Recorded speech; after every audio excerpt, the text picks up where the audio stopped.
हाँ तो प्यारे बच्चों, आप सबका बहुत स्वागत है हमारे और आपके प्यारे यूट्यूब चैनल एसपी क्लासेस में। डियर स्टूडेंट, हम लोग इसके पहले क्लास 12 का आव्यू यानी कि आव्यू लेकर चल रहे थे। इसके पहले हम कुछ 3.1 के कुछ सवाल लेकर आ चुके थे।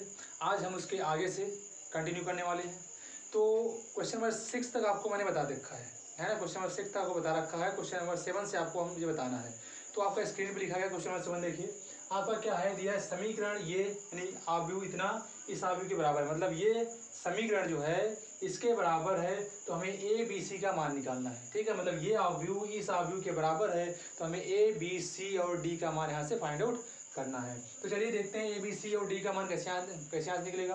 आपको मालूम है दो आव्यू इक्वल हैं। जब दो आव्यू इक्वल हैं तो इनके संगत आव्यू क्या होते हैं, संगत आव्यू क्या होते हैं, बराबर होते हैं। तो देखिए संगत आव्यू कौन कौन से बराबर होंगे आपके, सिंस ये दोनों बराबर है, since this equal to this, therefore हो जाएगा a minus B equal to -1 हो जाएगा। आपका यहाँ से क्वेश्चन नंबर फर्स्ट बनेगा। यहाँ से आपका आ जाएगा 2a माइनस का b इक्वल टू आपका 0 आ जाएगा। इक्वेशन नंबर सेकेंड बनेगा। इसके बाद आप यहाँ पर आइए 2a plus C equal to आपका 5 बनेगा। इक्वेशन नंबर थर्ड हो जाएगा आपका। इसके बाद आपका यहाँ से 3c प्लस का d इक्वल टू 13 जो कि इक्वेशन नंबर 4 आपका होगा। ठीक है, अब इन्हीं चारों समीकरणों को हल करके हमें ए बी सी और डी का मान फाइंड आउट करना है। चलिए देखते हैं कैसे इनका मान निकालेंगे। सबसे पहले आप इन दोनों इक्वेशन को देखो।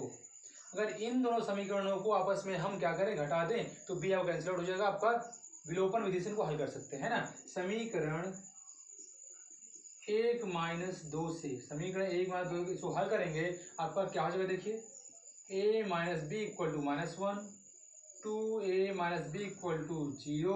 इनको घटा रहे हैं तो ये आपका माइनस, ये आपका प्लस, ये आपका माइनस, ये आपका कैंसिल आउट हो गया। ये आपका आ गया माइनस का a, इधर आपका आ जाएगा माइनस का 1। कैंसिल आउट आपका a की वैल्यू कितनी आ गई, 1 आ गई। ठीक है, a की वैल्यू 1 आ गई, b की वैल्यू निकालना है तो किसी एक में रख दो।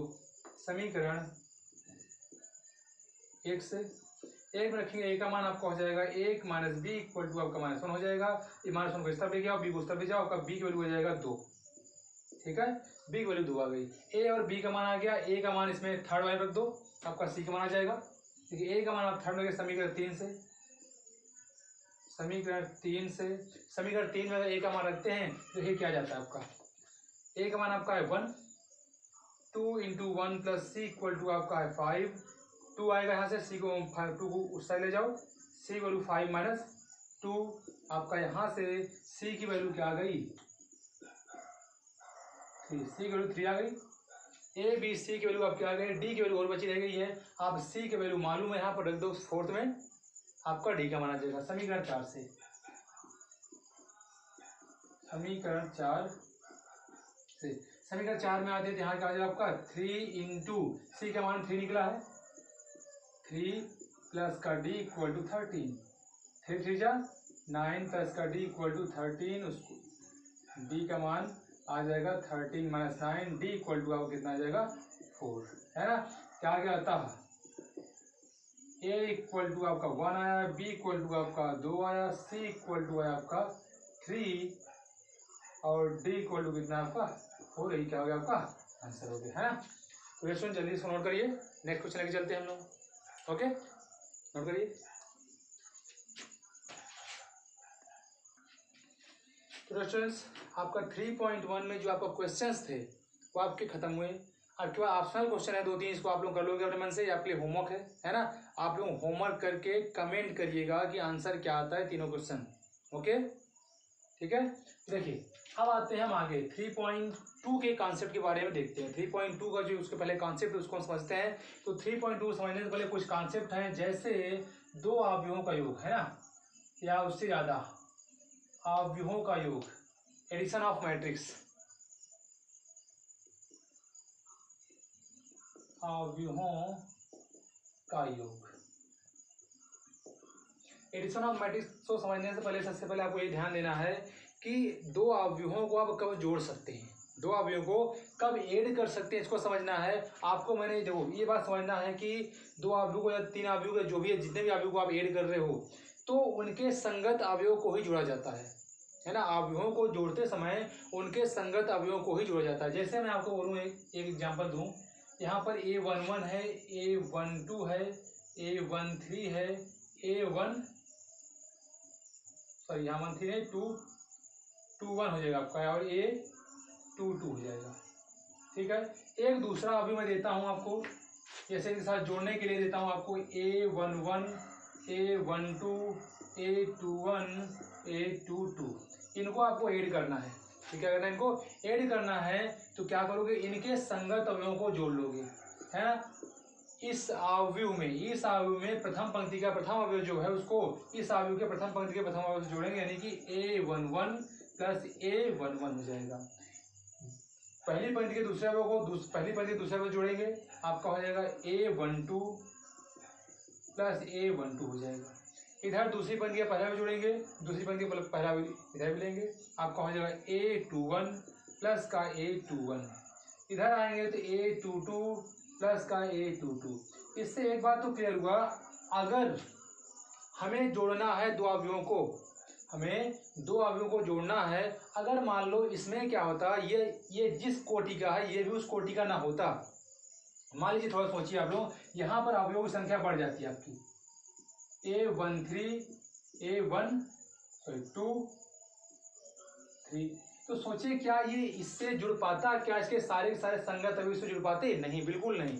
इसके संगत अवयव इस 2x2 का है, ये 2x3 का है, तो इसमें दो वे A13 और A21 वंचित रह जाए जुड़ने से, है ना। इसको कह सकते हैं हम इस प्रकार से कि अगर दो अवयवों को हमें जोड़ना है, अगर हमें दो अवयवों को जोड़ना है तो वे दोनों अवयव समान कोटि के होने चाहिए, अदरवाइज दोनों अवयव आपके नहीं जुड़ेंगे, है ना। यानी कि आपका दो अवयवों का योग जो है तभी परिभाषित है जब दोनों ही अवयवों का कोटि क्या हो, समान हो, है ना।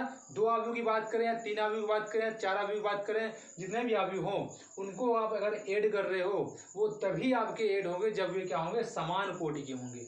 ठीक है, ये बात क्लियर होगी। यानी कि दो अवयव आपको आपके जुड़ेंगे जब वो क्या हो, समान कोटि के हों। यानी कि आप लिख सकते हो चाहे पर अवयव के योग में कि दो अवयवों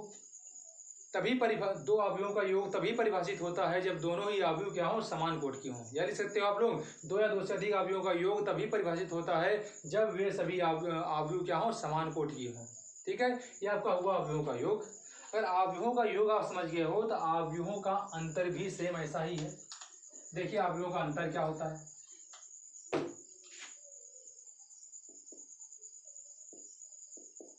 अवयवों का अंतर, डिफरेंस ऑफ मैट्रिक्स, ये क्या होता है, इसमें भी सेम वही कंडीशन है।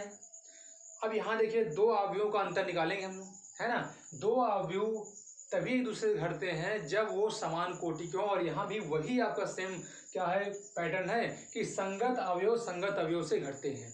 यानी पहले वाले अवयव का संगत जो अवयव है, पहला अवयव है, वो उसके ध्यान से देखना है। मैंने क्या बोला, अगर दो अवयव मान लीजिए, एक अवयव ए है और दूसरा अवयव बी है, तो इसके जो पहले पंक्ति का पहला अवयव है इसके पहले पंक्ति के पहले अवयव से घटेगा, इसका जो पहले पंक्ति का दूसरा अवयव है इसके पहले पंक्ति के दूसरे अवयव से घटेगा। इसी प्रकार अन्य भी, मतलब संगत अवयव ही आपस में घट सकते हैं। जैसे मैंने बोला कि सबसे बड़ी कंडीशन क्या है इनकी, कि समान कोटि की होनी चाहिए।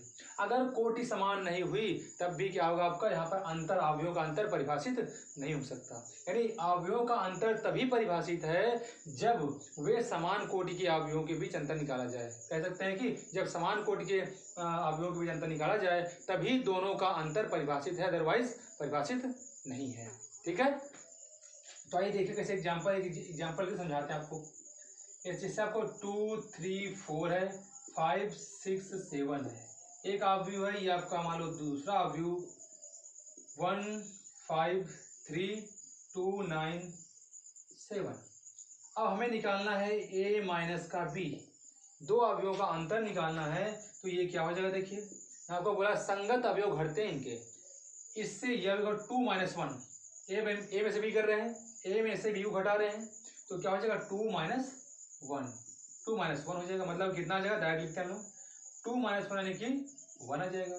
3 - 5 माइनस का 2 आ जाएगा। 4 - का 3 1 आ जाएगा। 5 - का 2 3 आ जाएगा। 6 - का 9 -3 आ जाएगा। 7 - का 7 0 आ जाएगा।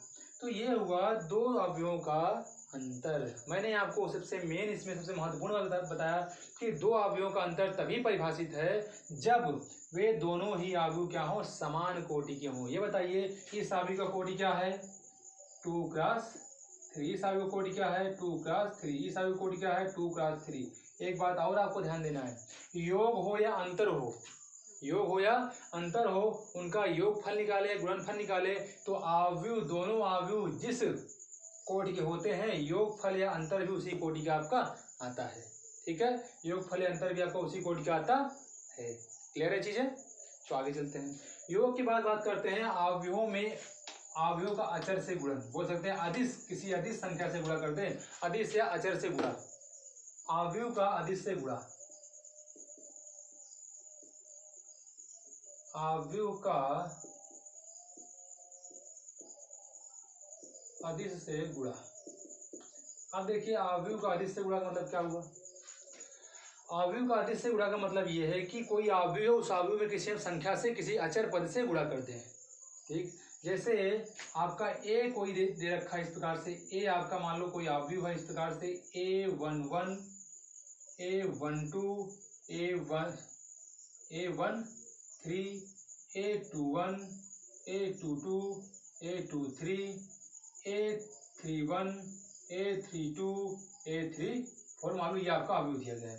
अब मैं इस अवयव में किसी अदिश यानी कि 2 से गुणा कर लूँ, 2a मैं निकालूं, तो 2a निकालने का मतलब है इस पूरे अवयव में गुणा, इस अवयव में किससे गुणा, 2 से गुणा। अब हमें यह समझना है अवयव में 2 से गुणा होने का मतलब क्या है। A13, A21, A22, A23, A31, A32, A34।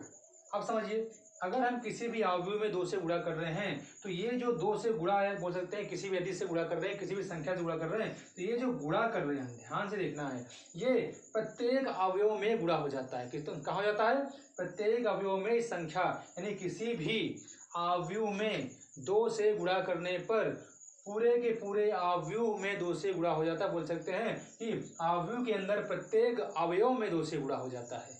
ठीक है, तो आपका यहाँ क्या हो जाएगा, 2a111, 2a12, 2a13, 2a21, 2a22, 2a23,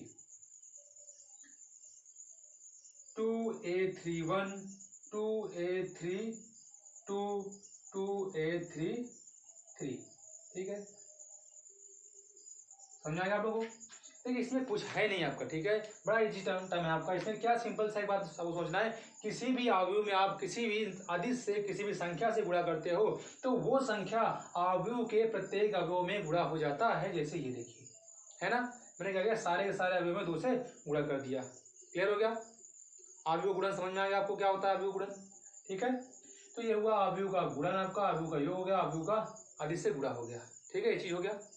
योग, अंतर और गुणा, इतना चीज समझ आ गया होगा। तो आप चाहे स्क्रीनशॉट ले सकते हैं या फिर इसको आप नोट कर सकते हैं। ठीक है,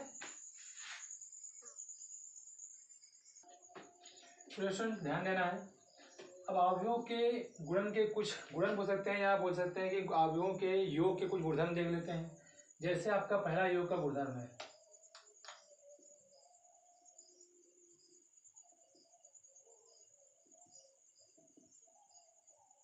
योग तथा अंतर में अदिश गुणन के गुण। ठीक है, में अदिश गुणन के गुण बोल सकते हैं। ठीक, इसको अदिश गुणन के गुण। अब देखिए आपको इसमें 2 प्रॉपर्टी होती हैं, एक योग का, एक अंतर का। जैसे मान लीजिए 2 अवयव आपके ए और बी हैं, इनको आप ऐड कर रहे हो। ठीक है, इनको क्या कर रहे हो, ऐड कर रहे हो, और साथ में इनमें किसी कांस्टेंट से गुणा भी कर रहे हो। तो इसका मतलब होता है कि ये के जो है अवयव ए में भी गुणा होगा और के जो है अवयव बी में भी गुणा होगा। ठीक है, ऐसे ही सेम आपका अंतर में है।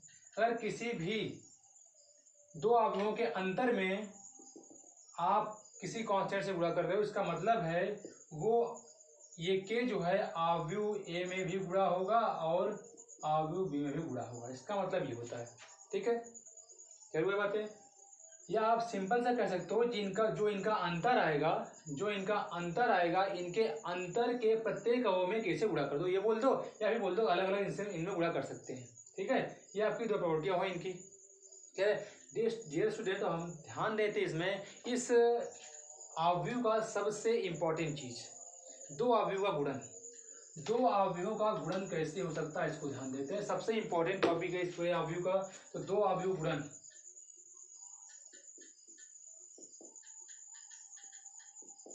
दो अवयवों का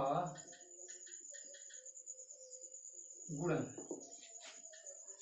ध्यान दीजिएगा इस टॉपिक का, कहने का मतलब ये है इस टॉपिक का सबसे इंपॉर्टेंट चीज है, तो बड़ा ध्यान समझिएगा इसको। ठीक है, देखिए हम सबसे पहले बात करते हैं 1x1 की बात करें तो वन सिंपल सा आपका है। सबसे पहले 2x2 कोटि के अवयव के लिए देखते हैं। ठीक है, कोई आपका 2x2 अवयव कोटि होगा तो उन दोनों अवयवों का कैसे गुणन करेंगे, कैसे मल्टीप्लिकेशन करेंगे उसको देखते हैं। मान लीजिए हम उदाहरण लेते हैं, ए आपको दे रखा है 1 3 4 5। ठीक है, ये 2x2 का है 2x2 का। इसके बाद आपको बी दे रखा है 6 7 8 9। ठीक है, तो इन दोनों अवयवों का हम गुणन कैसे करेंगे, गुणा कैसे करेंगे, इसके बारे में सोचते हैं। देयरफॉर हमको निकालना है a इंटू बी, यानी ए बी निकालना है।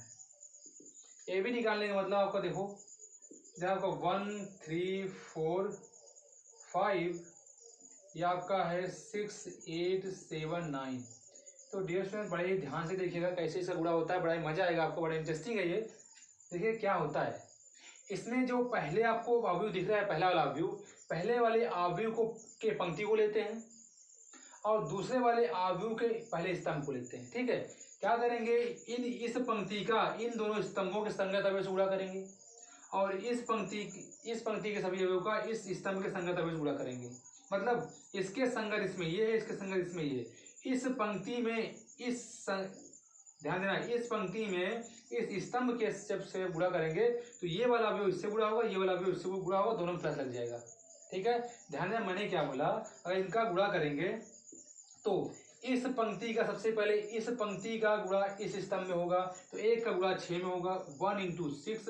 इसके बाद आपको प्लस लगाना है। क्या लगाना है, प्लस लगाना है। 4 का गुणा 8 के साथ करना है, 4 इंटू 8 हो जाएगा आपका। ठीक है, ये होगा आपका पहली पंक्ति का पहले स्तंभ में गुणा। अब इस पहली पंक्ति का दूसरे स्तंभ में सेम ऐसे गुणा करना है, ये दूसरा अवयव बनेगा आपका। ठीक है, पहली पंक्ति का जब इसमें दूसरे स्तंभ से करेंगे इसके, तो ये दूसरा अवयव बनेगा। ये पहला अवयव बन गया इसका। अब दूसरा अवयव बनाने के लिए पहले पंक्ति का गुणा इस स्तंभ में करेंगे, दूसरे स्तंभ में। तो 1 का गुणा 7 में, 7 1 जा 7, 4 का गुणा 9 में, प्लस लगाएंगे बीच में, 4 इंटू 7 9। ठीक है, अब आपको इस पंक्ति का ये दोनों स्तंभों में गुणा हो गया, यानी कि इस गुणन वाले अवयव का आपका पहला और दूसरा अवयव मिल गया। ठीक है, अब ध्यान देना, अब दूसरी पंक्ति में आते हैं। दूसरी पंक्ति में आएंगे तो अब इसका इस पंक्ति का गुणा इस स्तंभ में करना है, फिर इस पंक्ति का गुणा इस स्तंभ में करना है, बारी बारी से। आइए इस पंक्ति का गुणा इस स्तंभ में करते हैं। इसके लिए संगत अवयव ये होगा, इसके लिए संगत अवयव ये होगा। तो 3 गुणा 6 में करना है, 3 इंटू 6। 5 गुणा 8 में करना है प्लस लगा के, 5 इंटू 8। ठीक है, अब इन दोनों का गुणा इसके संगत अवयव करना है। 3 गुणा 7 से, 3 इंटू 7, 5 गुणा 9 से प्लस लगा के, 5 इंटू 9। तो यह है आपका इनका गुणन। इसी को थोड़ा हल कर लेते हैं हम। आपका आ जाएगा 6 1 जा 6 और 8 चौक 32, 32 से 32 6 कितना हो जाएगा आपका 38 हो जाएगा। यहाँ 7 क्रम 7, 9 चौक 36, 36 और 7 आपका हो जाएगा 43। यहाँ आएंगे 6 3 18 और 8 5 40, 40 और 18 आपका हो जाएगा 58। आपका 9 5 45 और 7 21 आपका हो जाएगा 66। ठीक है ना, ये आपका दो अवयवों का 2x2 वाले अवयवों का गुणन हुआ है ना। एक क्वेश्चन और देखते हैं आपको जल्दी से, इसको नोट कर लीजिए जल्दी से, आपको दूसरा दिखाएं। ठीक हो गया, तो चलिए दूसरा एक एग्जांपल और लेते हैं कि दो अवयवों गुणन कैसे करते हैं 2x2 वाले अवयवों का। इसे मैंने एक अवयव ए इक्वल टू ले लिया 3 और 2, 5 और ये 1 है। दूसरा अवयव मैंने ले लिया 2 क्रॉस 2 का 2, 4, 3, 0। ठीक है, मैंने ये अवयव ले लिया। अब देखिए इन दोनों का गुणन करना है आपको। क्या करना है? गुणा करना है। तो गुणा करने पर देखिए क्या आता है इनका। अगर ए बी हम निकालते हैं, ए इंटू बी निकालते हैं, तो मतलब आपका पहला अवयव 2 क्रॉस 2 वाला क्या आपका 3, 5, 2, 1। दूसरा वाला आपका अवयव है 2, 3, 4, 0। अब मैंने आपको क्या सिखाया? इन दोनों को गुणा करना है तो पहली पंक्ति चूज कर लो, पहले वाले अवयव का पहली पंक्ति चूज कर लो। पहली पंक्ति चूज करने के बाद इसका गुणा इसके स्तंभों से करना है। मतलब कि 3 का गुणा 2 से करना है, प्लस लगाओ, 2 का गुणा 3 से करना है। यानी कि आपको एक कहने वाला एक चीज इसका एक कहा जाता है, एक कहावत है कि लेट के जाओ खड़े हो जाओ, लेट के जाओ खड़े हो जाओ, लेट के जाओ खड़े हो जाओ, लेट के जाओ खड़े हो जाओ, है ना। कहने का मतलब यहाँ पर है इसकी ये पहली पंक्ति का पहले स्तंभ से करेंगे तो इसके संगत अवयव गुणा 3 गुणा 2 से होगा, 3 इंटू 2, 3 इंटू 2 प्लस बीच में लगाना है 2 इंटू 3। पहली पंक्ति का पहले स्तंभ से गुणा हो गया। अब पहली पंक्ति का दूसरे स्तंभ से गुणा करेंगे, 3 गुणे 4, 3 इंटू 4, 2 प्लस लगा के 2 इंटू 0। ठीक, अब पहली पंक्ति का दोनों स्तंभ से हो गया। अब दूसरी पंक्ति का इन दोनों स्तंभों से करेंगे। तो चलो दूसरी पंक्ति का इस स्तंभ से करते हैं तो 5 2 जा 10 हो जाएगा आपका, यानी 5 इंटू 2 प्लस लगाना है 1 का करना है 3 में, 1 इंटू 3। ठीक है, अब करना है इसका दूसरे वाले स्तंभ में, 5 4 जा प्लस 1 इंटू 0, ये आपका आ गया। इसको और हल करते हैं तो आपका आ जाएगा, देखिए क्या 6 आ गया। ये डायरेक्ट लिखते हैं, 3 2 जा 6 प्लस 3 2 जा 6, 12 आ गया आपका। 3 4 जा 12 हो गया, 0 हो गया आपका, यहाँ 12 आ गया। 5 2 जा 10, 3 1 जा 3, 10 13 आ गया। 14 प्लस 0, सॉरी 14 20 प्लस 0 20 आ गया। तो डियर स्टूडेंट आपको मेरे ख्याल से 2 क्रॉस 2 के अवयव गुणन करना होगा, ये आसान लगा होगा, समझ में आ गया होगा कैसे गुणा करना है। एक ही फार्मूला इसमें याद रखना है, लेट के जाओ खड़े हो जाओ, सिंपल सा है। मतलब कि पहली पंक्ति का पहले स्तंभ से, दूसरी पंक्ति का दूसरे स्तंभ से, दूसरा पहली पंक्ति का पहले अवयव से करोगे तो पहला अवयव आएगा, पहली पंक्ति का पहले स्तंभ से करोगे तो पहला अवयव आएगा इस गुणन वाले अवयव का, पहली पंक्ति का दूसरे स्तंभ से करोगे तो दूसरा अवयव आएगा इस गुणन वाले अवयव का। और यदि आप दूसरी पंक्ति का पहले स्तंभ से करोगे तो गुणन वाले अवयव का दूसरे पंक्ति का पहला अवयव आएगा। और जब इस पंक्ति का दूसरे स्तंभ से करोगे तो दूसरी पंक्ति का दूसरा अवयव आएगा। एक बात तो यहाँ देखने से आपको क्लियर हो गया कि हम जिन दो अवयवों का गुणा कर रहे हैं, जिन दो अवयवों का गुणा कर रहे हैं, गुणन के बाद भी आपका उसी कोटि का क्या आता है, उसी कोटि का आपका अवयव प्राप्त होता है। आपको मैं एक एग्जांपल दिखाता हूँ, क्या कभी ऐसा हो सकता है। मैं तुम्हें 2 क्रॉस 2 का बताया, 3 क्रॉस 3 करेंगे वो भी आपका संभव होगा ऐसे ही। ठीक है, अब बात ये करते हैं क्या विभिन्न अलग अलग कोटि, मतलब कि जिसमें पंक्ति अलग हो स्तंभ अलग हो, क्या ऐसे अवयवों का आपस में गुणन संभव है। तो इसको देखते हैं सबसे पहले। ठीक है, तो देखिए जैसे यहाँ पर हम 2 क्रॉस 2 को देख रहे हैं, 2 क्रॉस 2 समझ में आ गया होगा आपको। तो 2 क्रॉस 2 के बाद हम आते हैं, अब पहले 3 क्रॉस 3 समझ लेते हैं, उसके बाद उसकी बात करते हैं। ओके गाइस, 3 क्रॉस 3 कोटि के अवयवों का गुणन। ठीक है, 3 क्रॉस 3 कोटि के अवयवों का गुणन, हम इसकी बात करते हैं। तो रेस्ट में ध्यान दीजिएगा, मैं एक अवयव लेता हूँ आपको एग्जांपल लेने के लिए। मैं एक लेता हूँ 1 2 3 4 5 6 7 8 9, ये लिया मैंने। और दूसरा एक अवयव ले लिया मैंने 2 3 4 5 6 7 8 9 1। ठीक है, मैंने ये आव्यूह ले लिया। ठीक, इन दोनों आव्यूह को देखते हैं, गुणा करते हैं क्या आता है। ठीक, चलिए देखिए, निकालते हैं a into B, therefore a into B निकालते हैं। देखिए क्या आता है आपका, पहला वाला आव्यूह 1 2 3 4 5 6 7 8 9 या इंटू दूसरा अवयव आपका, दूसरा अवयव 2 3 4 5 6 7 8 9 1। तो स्टूडेंट ध्यान से देखिएगा, इनका जब गुणा करते हैं तो क्या मिलता है हमको। इनका जब गुणा करेंगे, सिंपल सा वही तरीका है आपका, पहले वाले स्तंभ का पहले वाले पंक्ति का पहले वाले स्तंभ से, फिर पहले वाले पंक्ति का दूसरे वाले स्तंभ से, फिर पहले वाले पंक्ति का तीसरे वाले स्तंभ से गुणा करेंगे। ठीक है, पहला आपका क्या क्या पहली पंक्ति मिल जाएगी आपको, फिर उसके बाद दूसरे वाली पंक्ति का पहले वाले स्तंभ से, दूसरी वाली पंक्ति का तीसरे वाले स्तंभ से, दूसरे वाले स्तंभ से, फिर दूसरी वाली पंक्ति का तीसरे वाले स्तंभ से गुणा करेंगे तो दूसरी पंक्ति आपको मिल जाएगी। ओके, अब आपका आया बारी तीसरे वाले का, तीसरे वाली पंक्ति का पहले वाले स्तंभ से, तीसरे वाली पंक्ति का दूसरे वाले स्तंभ से, तीसरे वाली पंक्ति का तीसरे वाले स्तंभ से जब गुणन करेंगे तो आपका तीसरी वाली पंक्ति प्राप्त हो जाएगी और वही उसको हल कर लेंगे तो आपका आंसर बन जाएगा। ठीक है गाइस, देखिए क्या करेंगे, कैसे करेंगे। 1 का पहली पंक्ति कर रहे हैं तो 1 के लिए पहली पंक्ति के पहले स्तंभ से कर रहे हैं तो इसका गुणा 2 में होगा, 1 इंटू 2 होगा, 2 का गुणा 5 में होगा प्लस लगा के, 2 इंटू 5 हो जाएगा, 3 का गुणा 8 में होगा प्लस लगा के, 3 इंटू 8 हो जाएगा। ठीक, ये पहला में मिल गया। अब इसका दूसरे पंक्ति में करो तो 1 इंटू 3 हो जाएगा, 1 into 3 plus 2 into 6 plus 3 into 9, 3 into 9।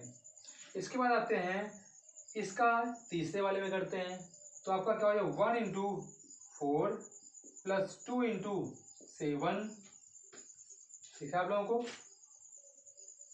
Plus 2 into 7 plus 3 into 1, ये हुआ आपका। आते हैं दूसरे वाली बात करते हैं, दूसरे वाले पंक्ति की बात करते हैं। दूसरे वाले पंक्ति में गुणा करेंगे तो इसका 5 से गुणा होगा, 4 इंटू 5 प्लस 4 इंटू 5 ये प्लस 5 सॉरी इसमें गुणा करेंगे। ठीक है, 4 into 2, 4 into 2 plus 5 into 5 plus 6 into 8, 6 into 8 है ना। इसके बाद ध्यान दीजिएगा, दूसरी वाली पंक्ति का दूसरे वाले स्तंभ से 4 इंटू 3, 5 इंटू 6 प्लस 6 इंटू 9, क्या आपका आ गया। इसके बाद इसका तीसरे वाले पंक्ति से करेंगे तो आपका हो जाएगा 4 इंटू 4, 4 इंटू 4 हो जाएगा, 4 into 4 plus 5 into 7 plus 6 into 1, ठीक है, 6 इंटू 1 हुआ आपका। अब देखिएगा इसका गुणा करते हैं, इसका तीसरे वाली पंक्ति गुणा करते हैं इन सभी स्तंभों में तो देखिए क्या आता है। अब गुणा करेंगे इसका तो 7 इंटू 2 आपका आ गया, पहले वाले का अवयव पहले वाले से, दूसरे वाले का दूसरे वाले से, plus 8 into 5 plus 9 into 8। Okay guys, अब देखिए इधर क्या आएगा, दूध।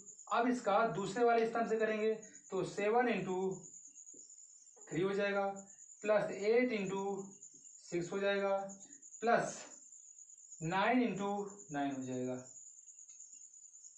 तीसरी वाली पंक्ति में स्तंभ में करेंगे इसका गुणा तो आपका हो जाएगा 7 into 4, 7 into 4 plus 8 into 7 plus 9 into 1। तो दोस्तों ये आपका आया, ठीक है, इनको गुणा करने पर। अब इनको क्या करना है, आपको सबको जोड़ लेना है, गुणा कर बस यही करना है, ठीक है। तो देखिए इधर क्या आता है, इधर देखते हैं हम लोग। इसको गुणा करने पर आपका आएगा, अब ए बी इक्वल टू आपका आ रहा है, अब देखिए पहले गुणा करेंगे तो 2 × 2, ये 10 हो गया, 8 त्रिक 24 हो गया, 24 10 आपका 34 2 36, 36 आपका आ गया। इधर करेंगे तो 4 दूनी 8, 5 पंचे 25, 8 छंग 48। ध्यान दीजिएगा 48 और 8 आपका हो जाएगा 56, 56 और 25 आपका हो जाएगा 80 81। ठीक है, कितना हो जाएगा 81 80 बना आ जाएगा। इसके बाद आपका यहाँ पर 7 14 हो गया, 40 हो गया, 9 और 72 हो गया। ध्यान दीजिएगा कि 72 और 14 आपका 72 और 4 76, 76 10 आपका 86, 86 और आपका हो जाएगा 40, यानी कि 86 और 40 आपका आ गया 126। ठीक है, आपका 126। ऐसे ही 1 × 3 ये आपका 12, 12 3 15, 15 15 और 27। ठीक है, 15 और 27 को ऐड करेंगे आपको 27 10 आपका 37, 37 और आपका 5 हो जाएगा कितना 42, 4 3 12, 5 छंग 30, 12 और 30 आपका 42 हो जाएगा, और 9 छंग 54, 30 और 54 आपका हो गया 84। ठीक, इसमें आएंगे 7 3 21, 8 छंग, देखिए आपको क्या करना है, सिर्फ आपको गुणा करना है। ठीक है, गुणा करके आपको गुणा करके जोड़ लेना है, उसके बाद जो आएगा वही आपका आंसर हो जाएगा। मेन आपका समझने वाला जो उसमें पार्ट था ये था गुणा कैसे करते हैं। फिर से एक बार समझ लीजिए गुणा कैसे करते हैं। गुणा मैंने बताया कि पहली वाली पंक्ति, ध्यान दीजिएगा, पहली वाली पंक्ति का पहले वाले स्तंभ से गुणा करते हैं, और इनमें किस अवयव का किस अवयव से गुणा करेंगे, मेन ये है।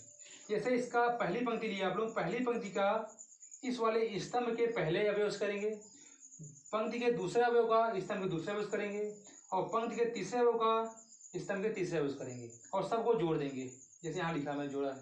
उसके बाद इसी पंक्ति का दूसरे वाले स्तंभ से करेंगे। दूसरा स्तंभ कैसे करेंगे, इस पहले अवयव का दूसरे स्तंभ के पहले से करेंगे, दूसरे अवयव पंक्ति के दूसरे अवयव का दूसरे स्तंभ के दूसरे अवयव करेंगे, पंक्ति के तीसरे अवयव का दूसरे स्तंभ के तीसरे अवयव करेंगे, और सबको जोड़ देंगे जैसे मैंने लिखा है यहाँ पर देखिए, सॉरी इधर जैसे मैंने लिखा है यहाँ पर देखिए। ठीक है, अब सेम ऐसे भी आगे गुणा करते चले जाएंगे। आपका ऐसे गुणा करना है, गुणा करने के बाद सबको ऐड करके जो आएगा आपका आंसर आपको लिख देना है। ठीक है, तो मेरे ख्याल से आपको अवयवों का गुणन समझ में आ गया होगा। ठीक है, ओके, फिर ध्यान दीजिएगा, एक एग्जाम्पल यहाँ पर लिखा गया है, हमें ये देखना है कि क्या इनका गुणन संभव है। गुणन संभव है तो क्यों नहीं संभव है, अगर संभव है तो कोई बात नहीं है ना। आखिर अगर संभव नहीं है गुणन इसमें तो क्यों संभव नहीं है, हम इसको देखते हैं। अब आपको सोचना है क्या ये गुणन संभव है कि नहीं। चलिए हम पहले गुणा करके देखते हैं इनको। a × b अगर निकालेंगे हम तो क्या होगा, 1 2 3 4 5 6, यह आपका होगा 1 3 5 7 9 8। ठीक है, अब देखिए समझिए इसको, अगर इसको हम गुणा करें, मैंने वो क्या बताया, गुणा करने के लिए पहले वाले आव्यूह के पहले वाले आव्यूह के पहले पंक्ति को पहले स्तंभ से गुणा करते हैं, दूसरे वाले आव्यूह के पहले स्तंभ से गुणा करते हैं। तो ध्यान दीजिएगा ये वाला जो आपका आव्यूह है ये क्या है, कितनी पंक्तियां हैं, 3 पंक्तियां, 3 cos 2 का ये भी, और ये भी 3 cos 2 का है। दो आव्यूहों का गुणन तभी संभव है, ध्यान दीजिएगा, अगर इसमें हम गुणा करें। देखिए इससे कंफर्म हो जाएगा कि क्यों गुणा नहीं होगा, क्यों गुणा होगा, अगर होगा तो किस टाइप के आव्यूहों में गुणा होगा। ठीक, अब देखिए इसमें हम गुणा करते हैं तो इसका गुणा इसमें करेंगे, इसका गुणा तो इसमें हो जाएगा, है ना। इस पहले वाले आव्यूह के पहली पंक्ति का पहले अवयव का गुणा दूसरे वाले आव्यूह के पहले स्तंभ के पहले अवयव हो जाएगा। इसका दूसरा अवयव, पंक्ति का दूसरा अवयव स्तंभ दूसरे अवयव हो जाएगा। अब इस तीसरे अवयव के लिए कोई ना कोई अंग तो होना चाहिए जो यहाँ पर नहीं है ना। तो अब बात यहाँ पर फंस गई कि अब यहाँ पर गुणा संभव नहीं है। तो आखिर में हम कैसे जानेंगे कि गुणा संभव है या नहीं, तो आपको एक बात ध्यान देनी है, आपका गुणन तभी संभव है जब पहले वाले आव्यूह में, इसमें पहले वाले आव्यूह में जितने आपके स्तंभ हैं, ठीक है, पहले वाले आव्यूह में स्तंभों की संख्या दूसरे वाले अवयव में पंक्तियों की संख्या के बराबर होनी चाहिए। दो अवयव का गुणन परिभाषित तभी है, दो अवयव का गुणन तभी परिभाषित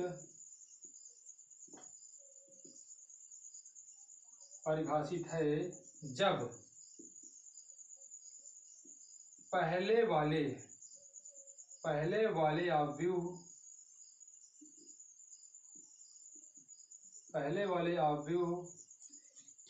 पहले वाले अवयव के स्तंभों की संख्या, पहले वाले अवयव के स्तंभों की संख्या जो होगी वो दूसरे वाले अवयव के पंक्तियों की संख्या के बराबर होगी, तभी हमारे अवयव का गुणन परिभाषित है। मेरे ख्याल से आपको ये बात समझ में आ गया होगा कि दो अवयव का गुणन कब हो सकता है। और आपको एक बात बता दूं, अगर ए बी अगर संभव है, ए बी जो आएगा आपका वो जरूरी नहीं है कि बी ए भी आए। और एक बात आपको याद रखना है, अगर ए बी आपका परिभाषित है और तो जरूरी भी नहीं है कि बी ए आपका परिभाषित हो। ठीक है, ए बी गुणा करेंगे तो कुछ और आएगा, बी ए गुणा करेंगे कुछ और आएगा। अगर गुणन संभव है तो, अगर ए बी और बी ए दोनों का गुणन संभव है तब तो दोनों का गुणा करने पर अलग अलग आएगा। अगर आप ए बी निकालो फिर बी ए निकालो तो आपका अलग अलग आएगा। अगर आपका कभी कभी ये भी आपको मिल सकता है कि ए बी अगर आपका हल करने पर, ए बी गुणा करने पर कुछ ना कुछ आपको एक अवयव मिल रहा है, लेकिन बी ए गुणा करने पर आपको अवयव ना मिले, हो सकता है कभी कभी, है ना। उसका कारण यही है, अब मान लीजिए ये ऐसा अवयव है जिसमें, देखिए ये ऐसा अवयव मान लो ए और बी ऐसे अवयव हो कि ए के स्तंभों की संख्या बी के पंक्तियों की संख्या बराबर हो, लेकिन जब बी ए निकालें तो बी ए का मतलब पहला अवयव हो गया, पहला अवयव है या दूसरा अवयव है, तो मतलब पहले वाले अवयव के स्तंभों की संख्या दूसरे वाले अवयव के पंक्तियों की संख्या बराबर होना चाहिए। लेकिन हो सकता है कि ऐसा ना भी हो, जैसे आप इस एग्जाम्पल देखिए, अगर हम ए बी निकाल रहे हैं हमें नहीं आ रहा है, ए बी निकाल रहे हैं तो हमारा नहीं आ रहा है। अगर क्या बी ए निकालेंगे तो संभव है, इसमें चाहे ए बी निकाले चाहे बी ए निकाले, यहाँ दोनों ही संभव नहीं है आपका।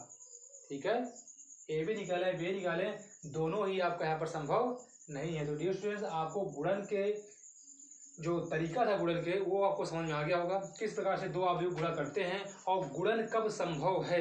गुणन तभी संभव है जब पहले वाले अवयव के स्तंभों की संख्या दूसरे वाले अवयव के पंक्तियों की संख्या बराबर होगी, तभी दो अवयवों का गुणा किया जा सकता है, अदरवाइज नहीं। ठीक है, अदरवाइज उन अवयवों का गुणन संभव नहीं है। ओके गाइस, तो गाइस के नेक्स्ट वीडियो में हम लोग 3.2 यानी कि आपका जो अवयव का 3.2 एक्सरसाइज है उसको लेके आएंगे, लेकिन नेक्स्ट वीडियो में। ओके, तब तक के लिए धन्यवाद।